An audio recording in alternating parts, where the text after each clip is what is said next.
Don't make a rookie mistake when you're trying to sell your apartment for top dollar fast by leaving money on the table. I recently was contacted by a seller who wanted me to give him a pinpoint price analysis on his apartment complex. It all starts with the rent roll, but what he was trying to give me was his profit and loss from last year and saying, here's what I received in income. But here's where the two differences meet. A rent roll shows me what you're currently collecting for market rent. When he finally sent the rent roll, then we realized that he had one of his units out of his 18-unit apartment complex where he had a family member living in that apartment and he was not collecting any rent, which is no big deal, but he's leaving money on the table. How so? In looking at that property, he should be pulling $800 a month in rent for that apartment that his family member is living in. When the seller sells the apartment, he's going to have his family member move out. The new buyer will then take possession and ownership, and they're going to rent that apartment for at least $800. Market rent is actually closer to $950, but let's for now just use $800 for the rent. What's happening in that situation, if I don't factor that in when I complete my pinpoint price analysis for the seller, I basically have just left about $185,000 on the table for the buyer to pick up. How so? If you don't factor in the rent for every available unit for 12 months, then you're missing gross rent that should be factored into the pinpoint price analysis.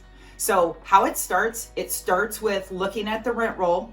And what I want to see is what is everyone paying for rent, and then I compare that to market rent. And one of the reasons that I like to do that is that's a carrot that I dangle to a potential buyer, telling them, listen, if you buy this property, the seller has not eked out every penny of market rent. There's opportunity for you that you could buy this property and you could increase the rents.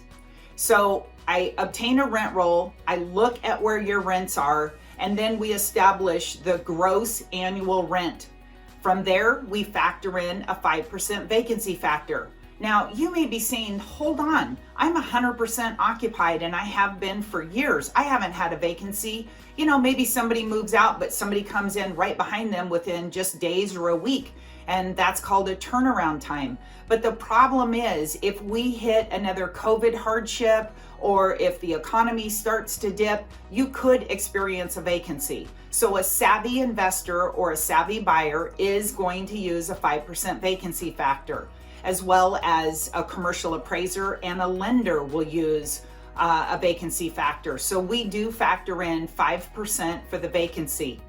Then we add back in any income that you receive that's additional or miscellaneous income, like laundry income, garage rental, pet income, anything that I can include that's documentable. Some of my sellers collect their own quarters out of their laundry income and they don't report that. Hey, that's between you and the IRS. I'm not going to get in the middle of that. I can only count reportable income. But if you show that on your profit and loss, then I want to factor that in so that we make sure and that we get every penny included possible for the rental income. Once we have the established effective income, then what I'm going to do is walk through my normal expense factor where I look at your last 3 years of profit and loss, and we're going to deduct the important things. The first thing that I start off with is the fixed expenses, which are property taxes and insurance. And then I look at property management fee. A lot of my owners self-manage, but for a new buyer, they're most likely going to hire a property manager. So we factor in the property management as well as the utilities and the additional expenses in order to derive at the net operating income.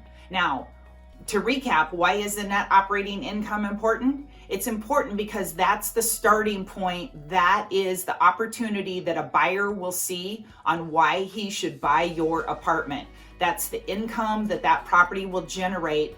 And then we're going to apply a market cap rate to that net operating income in order to establish your most probable sales price. Click down below to sign up for my free How to Sell Your Apartment for Top Dollar Fast, and also sign up for my monthly newsletter and tune in for the next series where I'm going to talk about pent-up demand in the market. I'm Renee Nelson with PacWest Commercial Real Estate. Have a fantastic day.